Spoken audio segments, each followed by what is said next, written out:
Hi friends, आज हम start करते हैं NISM new series that is mock test on PMS distributors that is portfolio management services distributor. तो लीजिए हम स्टार्ट करते हैं क्वेश्चन नंबर 1 से। हमारा फर्स्ट क्वेश्चन है, if there is an uncertainty with respect to the future payment the investor would require returns more than the nominal required rate of return and that additional component is called. देखिए, जब uncertainty होती है और कोई भी investor अगर कोई uncertainty की वजह से फ्यूचर में पेमेंट के ऊपर कोई उसको एडिशनल रिटर्न चाहिए होती है, उस कंपोनेंट को क्या बोलते हैं? A alpha, B risk free rate of return, C risk premium, D both B and C. देखिए, इसका आंसर है सी, रिस्क प्रीमियम। देखिए, बिल्कुल रिस्क फ्री रिटर्न्स क्या होता है? अगर हम किसी गवर्नमेंट सिक्योरिटीज में इन्वेस्ट करें या कोई गिल्ड सिक्योरिटीज में, गवर्नमेंट सिक्योरिटीज में इन्वेस्ट करें, तो वो रिस्क फ्री होती है। उसमें आप कोई अगर इन्फ्लेशन का कंपोनेंट ऐड कर दें कि आपको इन्फ्लेशन की वजह से अगर आपको कोई रिटर्न मिले, तो वो हमारा हो गया nominal required rate of return. अब इसमें अगर कोई इन्वेस्टर अगर कोई किसी एक पर्टिकुलर इंस्ट्रूमेंट्स में इन्वेस्ट करता है, तो उसके लिए वो ये भी देखता है कि जिसमें वो इन्वेस्ट करता है उसमें रिस्क प्रीमियम कितना है, और जितना उसमें रिस्क प्रीमियम होता है अकॉर्डिंगली उसकी रिटर्न्स की रिक्वायरमेंट भी होती है। तो जो अनसर्टेनिटी की वजह से किसी भी इन्वेस्टर को फ्यूचर में एक एडिशनल रिटर्न की रिक्वायरमेंट होती है, उस एडिशनल रिटर्न को बोलते हैं हम रिस्क प्रीमियम। कि जो हम एडिशनल रिटर्न कमाना चाह रहे हैं वो किसके बेसिस पे आ रहा है? तो देखिए, एडिशनल रिस्क बढ़ता है उसमें। अगर हम गवर्नमेंट सिक्योरिटीज में इन्वेस्ट करें तो कोई भी रिस्क नहीं है, बट अगर हम गवर्नमेंट सिक्योरिटीज के अलावा कहीं पर भी इन्वेस्ट करें तो उसमें जो कंपोनेंट होता है रिस्क, उस रिस्क प्रीमियम की वजह से ही जो इन्वेस्टर होता है उसको ज्यादा रिटर्न्स का रिक्वायरमेंट होता है। अदरवाइज अगर उसको रिस्क नहीं लेगा वो, और अगर कहीं और इन्वेस्ट नहीं करेगा ज्यादा रिटर्न्स के लिए, तो वो सिर्फ गवर्नमेंट सिक्योरिटीज में इन्वेस्ट करेगा। इसलिए हमारा इसका आंसर हुआ सी, रिस्क प्रीमियम।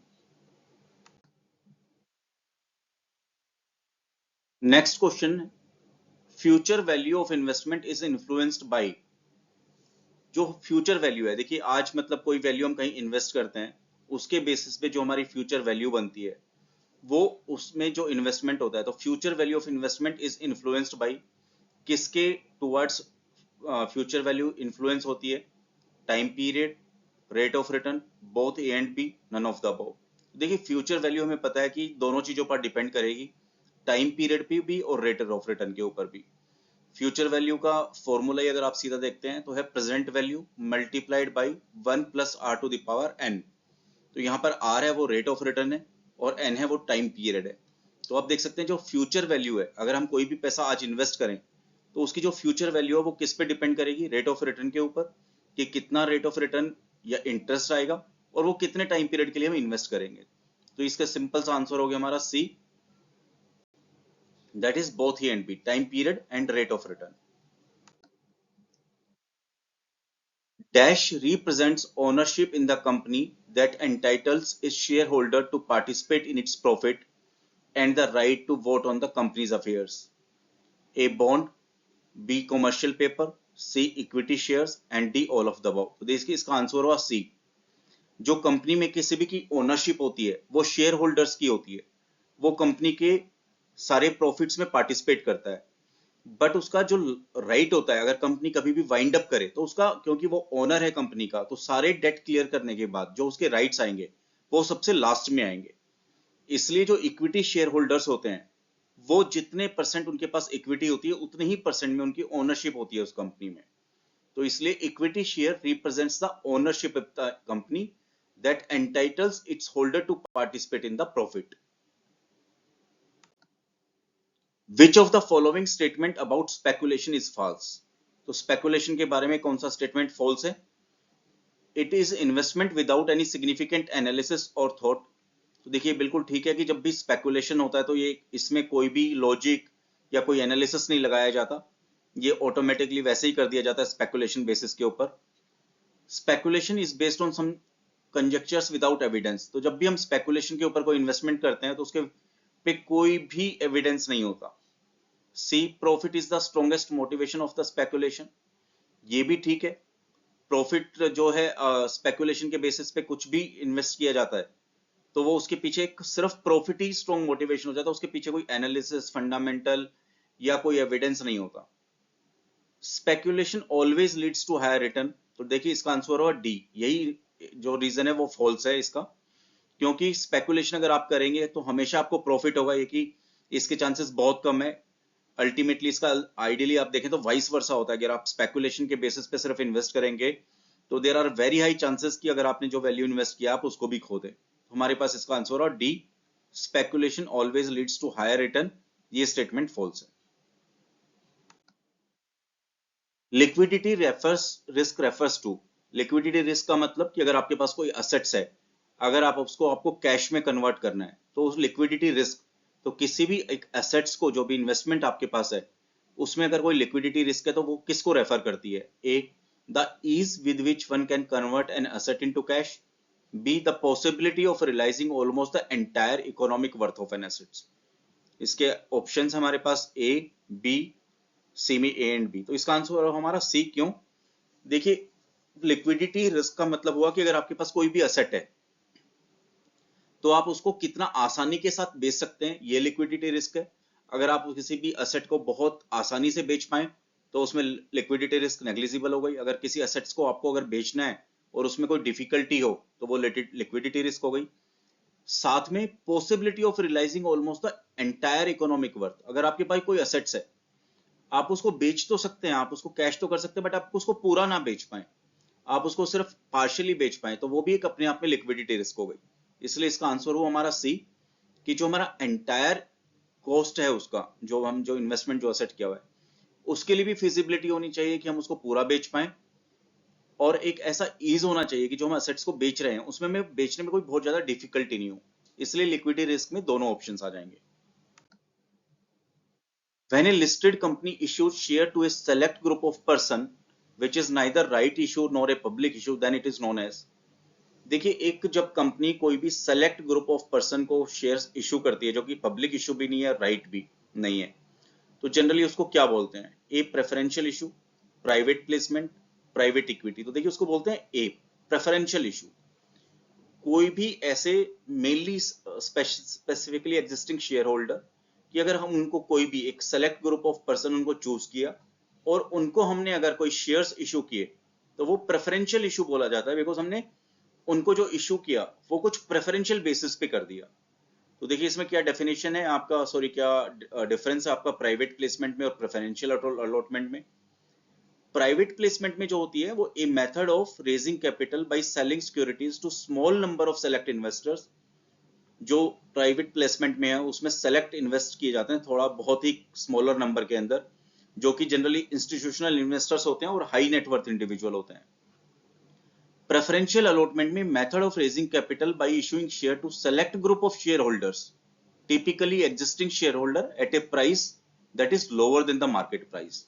तो जनरली उनको जो मार्केट प्राइस चल रहा होता है उस पर थोड़ा सा डिस्काउंट करके उनको इशू कर देते हैं, वो प्रेफरेंशियल अलॉटमेंट हो गया। Which of the following is essential for the public issue of a debt security? The debt size should be greater than 5,000 crore. Debt instrument must be credit rated. The debt issuer must stand as a guarantor for the payment of principal and interest. The debt instrument should have a minimum coupon specified. देखिए जब भी कोई public issue जो debt securities होती है, debt securities का मतलब हो गया जहां इक्विटी नहीं है, जहां पे आपने कोई एक तरह से उधार जैसे बॉन्ड्स वगैरह ये आपने अगर किसी ने इशूअर किए तो उसमें कौन सी जो फीचर है वो एसेंशियल है।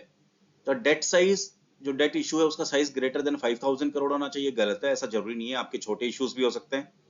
Debt instrument must be credit rated.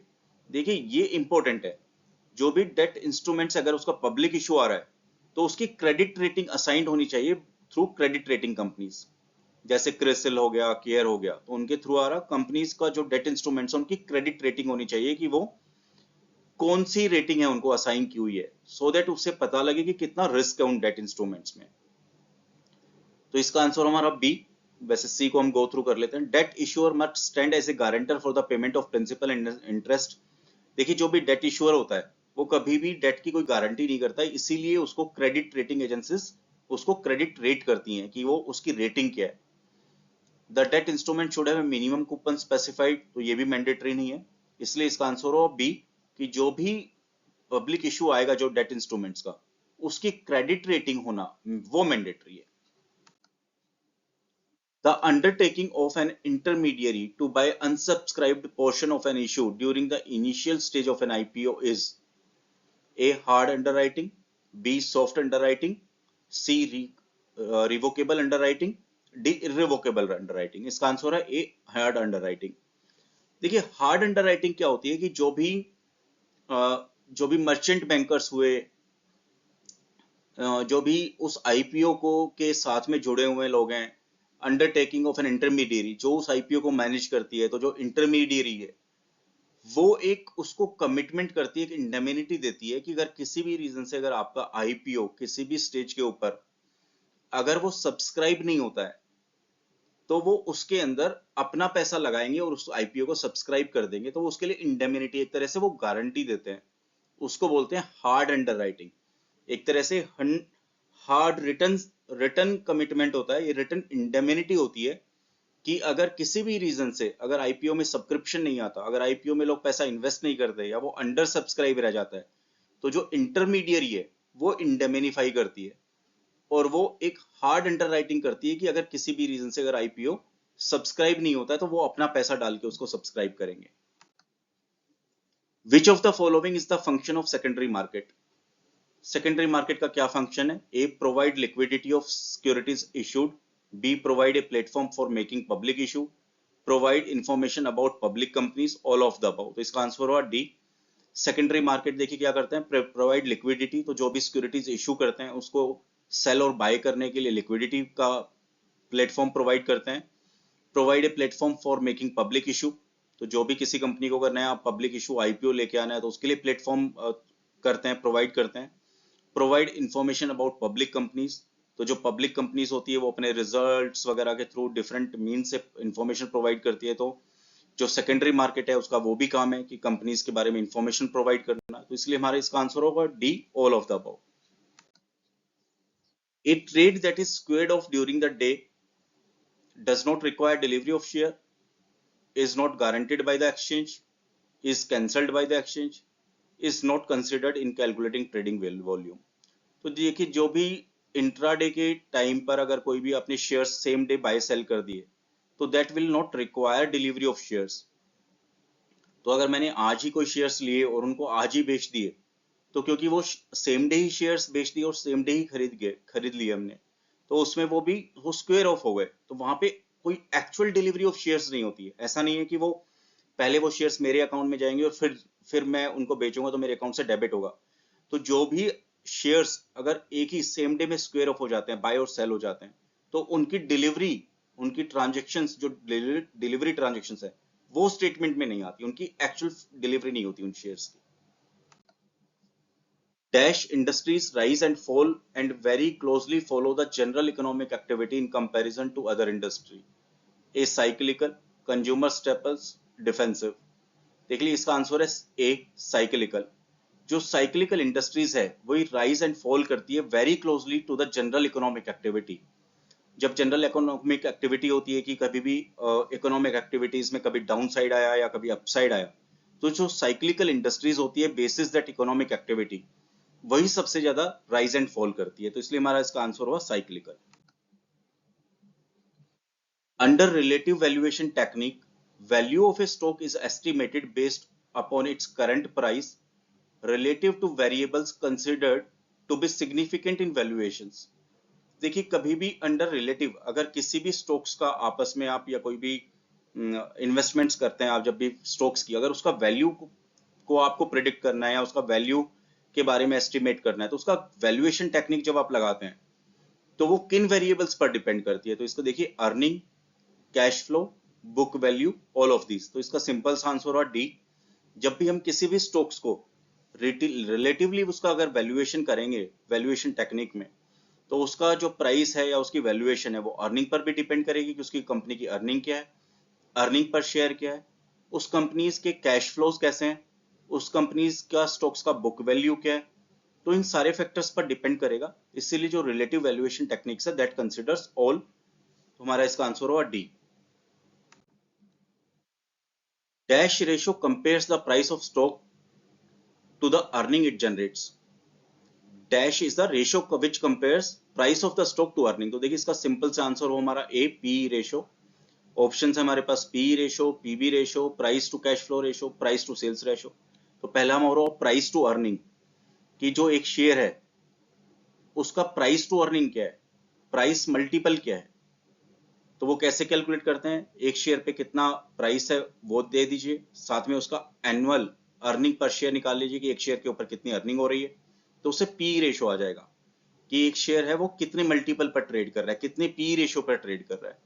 दूसरा हुआ P to B, that is price to book value ratio. ये ठीक नहीं है इसमें, क्योंकि अगर आप करते हैं कि ratio compares the price of the stock to earning, तो जो किसी भी स्टॉक का प्राइस टू अर्निंग है वो पी रेशियो पर ही डिपेंड करेगा कि कितने मल्टीपल्स पे वो ट्रेड कर रहा है.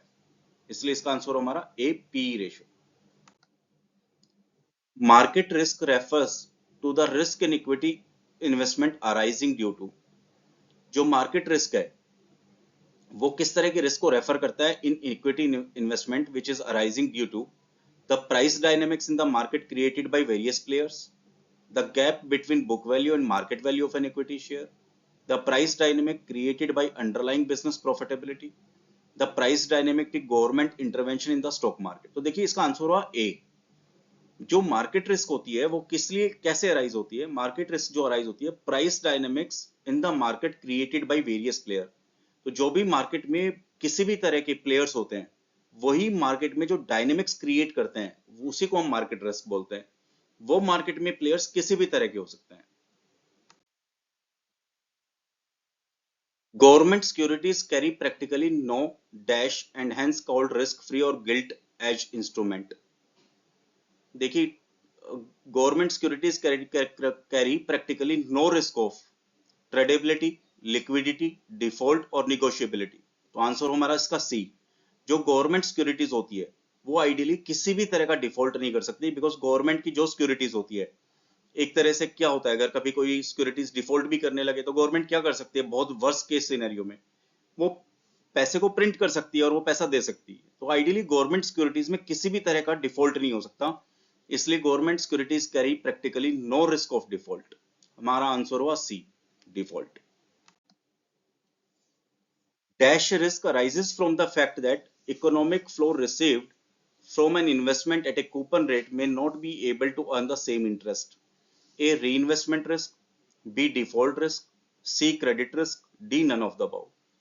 देखिए इसका इसका एग्जैक्टली जो मतलब है क्वेश्चन का वही हुआ कि the risk arises from that the income flow receive from an investment. कोई इन्वेस्टमेंट की हुई है आपने, किसी बॉन्ड में की हुई है, किसी भी तरह की इन्वेस्टमेंट है, वो जब आपके पास उसका इनकम फ्लो रिसीव होता है, मैच्योरिटी में होगा या बीच में होगा, तो आपका रिस्क क्या होता है कि आप उसको जब दोबारा री इन्वेस्टमेंट करेंगे तो आपको जितना इन्वेस्टमेंट, पुराने वाला इन्वेस्टमेंट जितना रिटर्न दे रहा था, वो जो नया है वो भी उतना ही इंटरेस्ट दे पाएगा या नहीं दे पाएगा.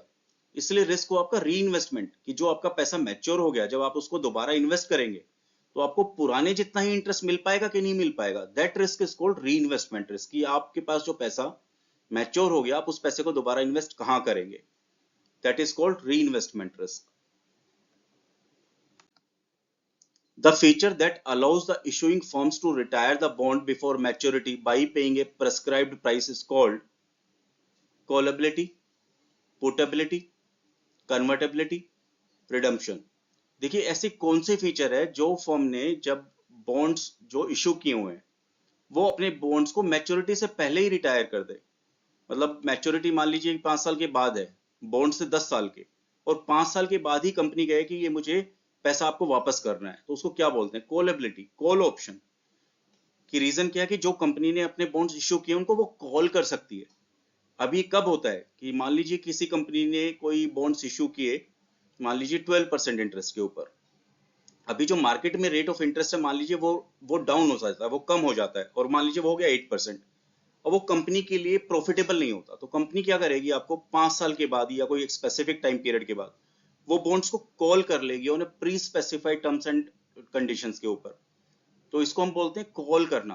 तो कॉल कौन करेगा, जिस कंपनी ने बॉन्ड्स इश्यू किए अपने बॉन्ड्स को कॉल कर लेगा और अपने इन्वेस्टर्स को पहले ही पैसा दे देगा, which is called callability option.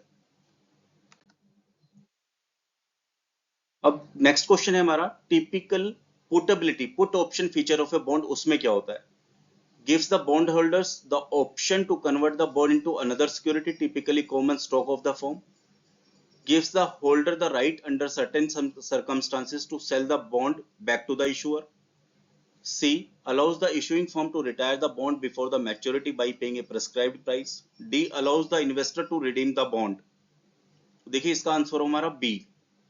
Gives the holder the right under certain circumstances to sell the bond back to the issuer.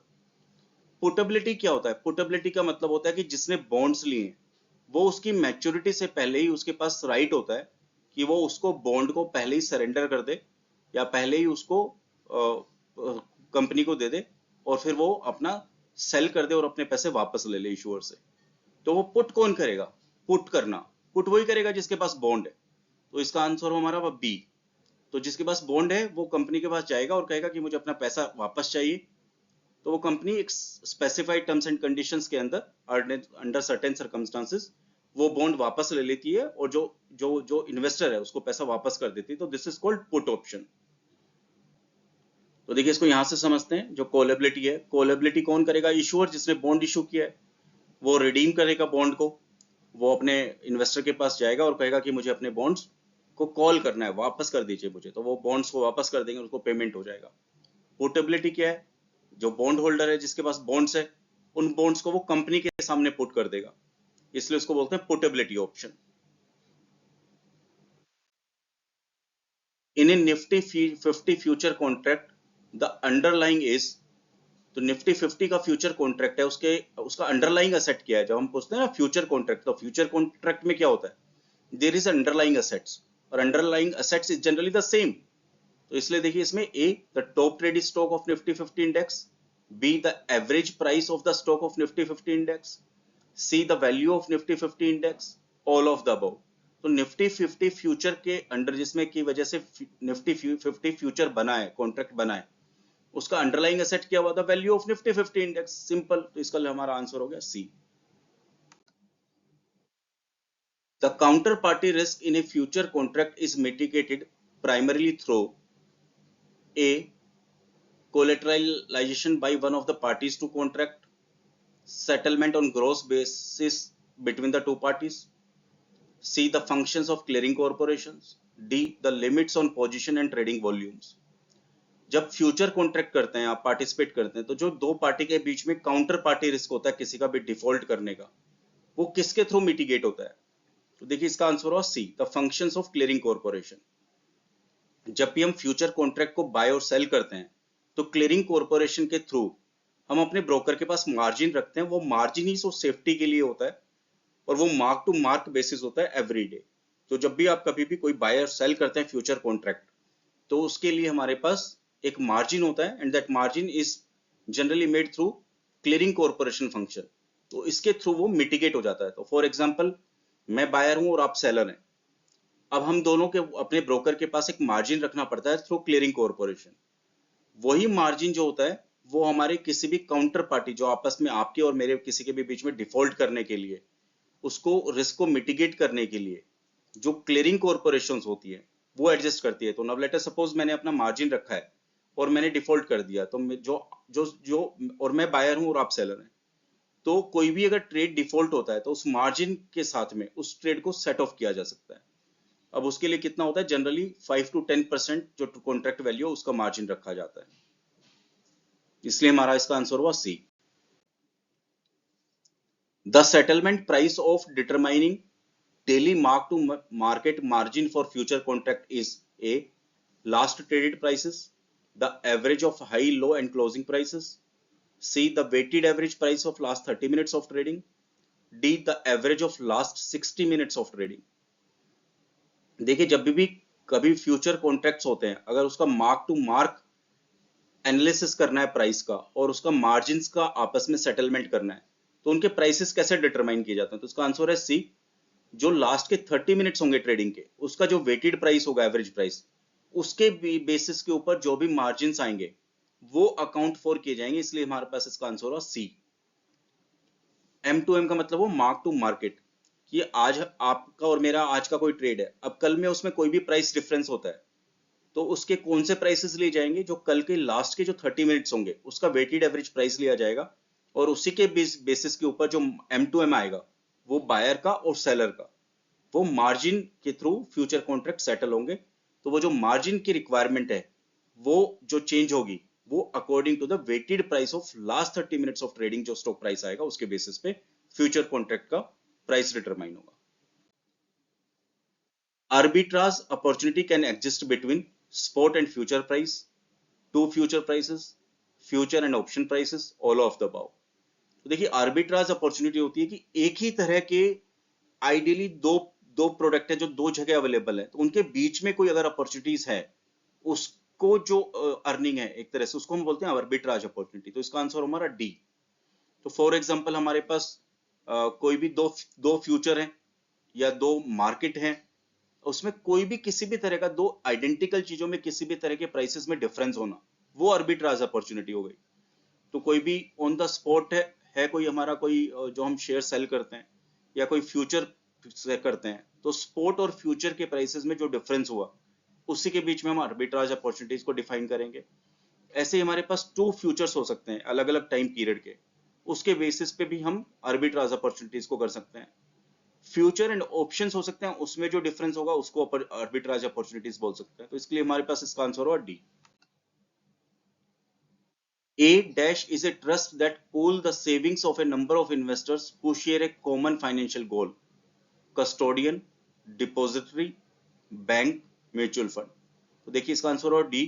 ये mutual fund is a trust, जो म्यूचुअल फंड होता है वो ट्रस्ट की तरह काम करता है।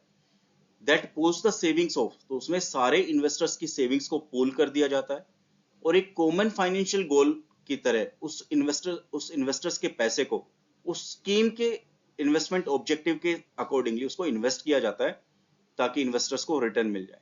इसलिए उसको म्यूचुअल फंड बोलते हैं, which works like trust that pools the savings of number of investors.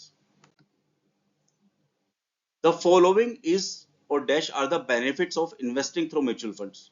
अगर आप म्यूचुअल फंड के थ्रू इन्वेस्ट करते हैं तो उसका क्या बेनिफिट्स हैं? A, professional investment management, b, risk reduction through diversification, c, convenience of making transaction and record keeping, d, all of the above. तो इसका आंसर होगा डी। देखिए जब भी म्यूचुअल फंड में आप इन्वेस्ट करते हैं तो वहां पर एक फंड मैनेजर्स होते हैं बहुत हाईली स्किल्ड, तो वहां जो मैनेज करते हैं that is again professional investment management हुआ। अब जो वो इतने स्किल्ड हैं और फंड मैनेजमेंट है और बहुत बड़ी कंपनीज है, तो वहां पे हमारा रिस्क रिड्यूस हो गया बिकॉज एज एन इंडिविजुअल हमें रिस्क का नहीं पता होता। तो ये भी आंसर हो गया। कन्वीनियंस ऑफ मेकिंग ट्रांजेक्शंस, तो म्यूचुअल फंड के अंदर बहुत इजी है और कन्वीनियंस है, रिकॉर्ड कीपिंग बहुत ज्यादा नहीं करना पड़ता। तो ये सारी की सारी फैसिलिटीज हमारी म्यूचुअल फंड में है। तो गाइस आज के सेशन में इस मॉक टेस्ट में यहीं तक। Thank you very much. और अगर आपको ये वीडियोस पसंद आई हो तो मेरी प्लीज रिक्वेस्ट है लाइक और सब्सक्राइब करना मत भूलिएगा। Again thank you very much and have a nice day. हम इसके पार्ट 2 के साथ बहुत ही जल्दी आएंगे। और जैसा कि हमने डिस्कस किया था, अब हम इस चैनल के ऊपर NISM के जितने भी मॉड्यूल हैं उनके सबके मॉक टेस्ट और उनके सारे स्टडीज लेसन्स, स्टडी मटेरियल्स, उनके सारे chapters one by one discuss करेंगे सो दैट आप वहीं एक ही जगह से स्टडी करें और आप सारे मॉड्यूल को क्लियर कर पाएं। Again thank you very much and have a nice day.